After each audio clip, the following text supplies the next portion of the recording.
Hello guys, അപ്പോൾ നമുക്കൊന്ന് ബേക്കൽ ഫെസ്റ്റിന് പോയാലോ, ബീച്ച് ഫെസ്റ്റിന് പോവാം. അപ്പോൾ എൻ്റെ അനിയൻ ആ വീഡിയോയിൽ വരാതിരിക്കാൻ എൻ്റെ പുറകിൽ ഒളിച്ച് നിൽക്കുകയാണ്. അപ്പോൾ നമ്മൾ അങ്ങനെ ആ ഒരു വൈകുന്നേരം ലൈറ്റാകുമ്പോൾ ഇവിടെ എത്തിയിട്ടുണ്ട്. നല്ല ക്രൗഡായിരുന്നു. അതുപോലെ തന്നെ വണ്ടിയും എല്ലാം കൂടെ നല്ല ഇതായിരുന്നു, അലമ്പായിരുന്നു. പക്ഷേ അവിടെ എത്തിക്കഴിഞ്ഞാൽ വർത്താണ് ഗൈസ്, അത്രയ്ക്ക് അടിപൊളിയാണ്. ലൈറ്റും കാര്യങ്ങളും അതുപോലെ തന്നെ റൈഡും എല്ലാം അടിപൊളിയാണ് ഗൈസ്.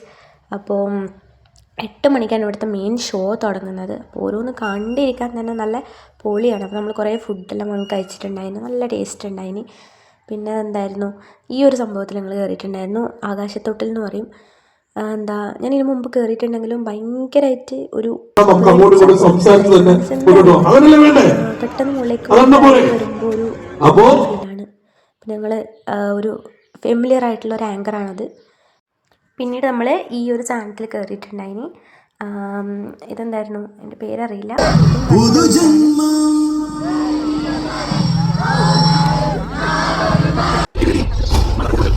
ഇപ്പോൾ ഷോ സ്റ്റാർട്ടായിട്ടുണ്ടായിന്. അപ്പം എൻ്റെ കസിനും എല്ലാവരും എൻ്റെ അനിയനും എല്ലാം കൂടെയാണ് നമ്മൾ പോയത്. നല്ല അടിപൊളി ഷോ ആയിരുന്നു ഗൈസ്. നമ്മൾ കുറേ വീഡിയോസും ഫുഡും കാര്യങ്ങളെല്ലാം എക്സ്പ്ലോർ ചെയ്തിട്ടുണ്ടായിന്. പിന്നെന്താണ്, നമ്മൾ സ്കൂട്ടിയിലാണ് പോയത്. അപ്പോൾ ഐസ്ക്രീമും കാര്യങ്ങളെല്ലാം കഴിച്ചിട്ടുണ്ടായിന്.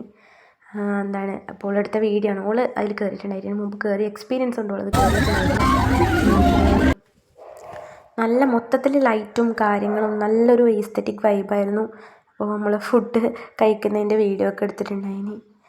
പാവ് ബജി പിന്നെ അങ്ങനെ കുറേ കാര്യങ്ങൾ കഴിച്ചിട്ടുണ്ടായിരുന്നു. നല്ല അടിപൊളി ഡേ ആയിരുന്നു ഗൈസ്.